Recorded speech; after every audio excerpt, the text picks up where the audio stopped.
G'day and welcome to the Midweek Wrap, where we stay connected and think about life from a gospel perspective. How are you, Ben? I'm doing well. Rich, Merry Christmas. Thanks, Ben. You're 2 months early. What's going on? I am 2 months early, but we like to start thinking about Christmas at Valley, and we've been thinking about how we can make the most of Christmas. This year, Christmas is uncancelled. We get to meet together for Christmas, which is exciting. And with all the newfound demand on, parcel delivery, hopefully we're all, we've got to be thinking about anything we want to be delivered before January. It's got to get ordered pretty soon. Get in early, yeah. And in light of that, I'm keen to share, and a very special guest will join me, some of the ways that we can make the most of Christmas in our households with our families or whoever it is you live with. So my dear wife and I are going to have a chat about that in a moment. But we'd love to share just a few things that are coming up and how church is going to look a bit about that in the coming weeks. Yeah, so this week at church, we'll be having the Lord's Supper, so if you can be prepared for that. As well as that, we're allowed to have friends in our home, so why not invite another family to share your home this Sunday? That'd be great. And share the Lord's Supper together. Have a bit of morning tea together afterwards. That'd be tremendous. But have some fellowship. Let's do that this Sunday. Yeah, so still live streaming this Sunday. On the 5th of November, the youth are going to be able to meet at the school, outdoors, but at the school. So that'll be their in-person gathering since, I don't know how many weeks. You can calculate that. And then after that, the year sixes are welcome to join youth at the moment. So hopefully they've started tuning in on Zoom, but they can come in person to the year sixes on the 5th. Excellent. And on Saturday the 6th, 11 o'clock, here at the chapel in Yanyan Road, we'll be having a bit of a working bee. Bring your lawnmower, we're having a barbecue, bring your vacuum cleaner, we're going to clean up the church, going to transport some of the gear back up to the Plenty Valley Christian College, because on the 7th we get to have our first in-person meeting to be back together again, which is going to be great fun. It's going to be an all-ages service. We're going to have the kids in, and we've been working hard on how we can make it fun and exciting and just a big celebration about being back together again. So that's going to be on the 7th. So the kids are going to be in, and it's going to be tailored for everyone to enjoy on the 7th. The 14th, we're going to have kids in again. The 21st is when we get access to the rooms, the kids' rooms. So the school has asked us to just stay outside until the exams are finished, basically. So the 21st, we're working with the kids' church team to figure out exactly what that's going to look like, some form of in-person kids program. But now it's Christmas. Well, thanks, Richard and Ben. Here I am with my guest, the lovely Bethany. Hello. Hi. And we want to share with you 4 ways you can make the most of Christmas. Number 1 is gifts of compassion. Now, you might be aware that Compassion is one of our mission partners at Valley. We encourage people to sponsor a child through Compassion. Compassion release children out of poverty in Jesus' name, and they're an excellent organisation that we're really glad to partner with. And they have gifts of compassion, which is like a catalogue of Christmas gifts that you can give essentially to a person in the developing world who is in need, instead of throwing stuff in landfill or giving someone a gift that is just going to get, thrown away, essentially. Yeah, so for an example, you could buy some school supplies for a child, and you would get given a card which you could gift to someone, and they would know that a child has received some school supplies on your behalf. Yeah. Or a chicken, so someone can have their own eggs and meat. And I can say, Bethany, I thought of you and bought this useful thing for someone who needs it. So gifts of compassion is number 1. Bethany, what's number 2? Number 2 is family devotions, making the most of Christmas in your home. Now, this is something that can be quite overwhelming. If you've got children in particular, you might walk into a bookshop, a Christian bookshop, and you might think, gosh, where do I even start? Because there's walls and walls, and some of it's fantastic and some of it's not so fantastic.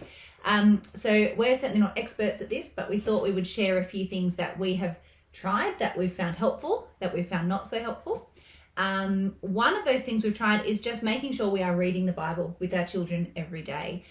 We'll choose one of the children's Bibles that we have on the shelf, and we will try and, draw their eyes to Jesus in those stories, whether it's from the Old Testament or the New, and we'll think about what that says about Christmas. So that's something we've done in the past, and something that you can easily do without spending any money, without having to put too much time, thought, or resources into it, if that's where you're at the moment. And you say every day, but in practice, Yes, it's definitely not every day in our house, but the aim is for it's every the day. aspiration. Yeah, totally. Just to bring things a little realism to things. Yeah. Another thing we've done in the past is we've just read a Christian Christmas children's storybook each day, or vaguely each day. We've sort of accumulated a bunch over the years each so Christmas. I've got a few I can recommend. This one is The Christmas Promise. It's part of the Tales That Tell the Truth Tales That Tell the Truth series, and it's really fantastic. Another one which was recommended to me by our very own Miranda Chirau is When Santa Learned the Gospel. That was a new addition to our collection last year. We love that one, written by Simon Camillieri, I think you pronounce it, who is at Bundora Prezi actually. So that's fantastic. In your house, I don't know how you navigate the Santa question, but that's kind of a big one. If you value convictions of what's true around Christmas, but there's all this Santa stuff around, how do you do that? This one, Just Nicholas, tells the story of the real man who loved Jesus, a guy called Nicholas, and how that's evolved, but how we can actually use the Santa story to bring us back to Jesus, as Nicholas was someone who loved Jesus and shared his generosity.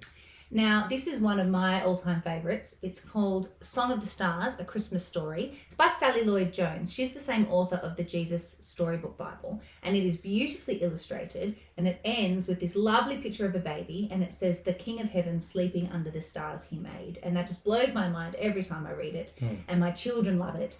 We've got a whole list of wonderful children's books we could recommend, and I think we'll list some of them down below. Another option that we have tried and found helpful is to actually work through a family devotional over the period of Advent, they call it. So rather than opening a little window and just getting a chocolate out of a box in the lead up to Christmas, you actually do something meaningful. Aim to do something meaningful each day. And I must admit, we've often done catch-up days, haven't we, where we've done 4 or 5 in a day. And there are lots of different ones that you can get online that you can download. One that we did last year is called A Jesus Christmas by Barbara Roach. And we're doing a new one by her this year called Don't remember. something, The Very Best Christmas, something like that. I'm going to link them below. You can buy physical books. I prefer to buy the ebooks and just print off the pages I need. I find that much easier and cheaper. Another option, this is one we've used in the past. It's called Unwrapping the Greatest Gift by Voskamp. And if you have a quick look here, it's beautifully illustrated. And it gives you a Bible. If we look at one of these, it gives you a little picture that's your theme for the day. You can download those and stick them on your wall each day or add them to your Christmas tree each day. There's a little Bible verse here, and then usually 2 or 3 pages of reading. So this is good if you've got older children who can sit and listen to a bit more reading. And then there's always some thoughts to discuss and family activities there. So these are the more structured things you can try. There's a stack of ones out there. There's a really great one by Sweet Honeycomb called, I think it's called The Names of Jesus, Advent.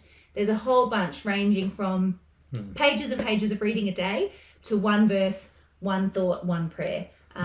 So I guess, our encouragement would probably be try something, do something. Yeah. And I think Advent, people have mixed feelings about what you do with the religious calendar, but Advent, Christmas and Easter, they're kind of these opportunities where you can sort of have a fresh start, and maybe it's been a while, maybe the devotion thing have kind of slid a little, either as a family or individually. It's kind of an opportunity to try something. And we've found, moving on to point 3, so we've had gifts of compassion, family devotions, couples or individuals, or if you've got adult house members, there's also lots of great devotion kind of resources. And I think for us, we've certainly, as a couple, in our experience of reading the Bible together, sharing faith together, praying, had seasons, ebbs and flows of that. But I think one thing that we found really helpful recently was last year we read through this, Christopher Ashe, Repeat the Sounding Joy, and just read a chapter. Kind of, again, the aim was most nights. And to give you perspective, I think we actually finished it in June this year. We meant to finish it on Christmas Eve. So we're all about realism. That's right.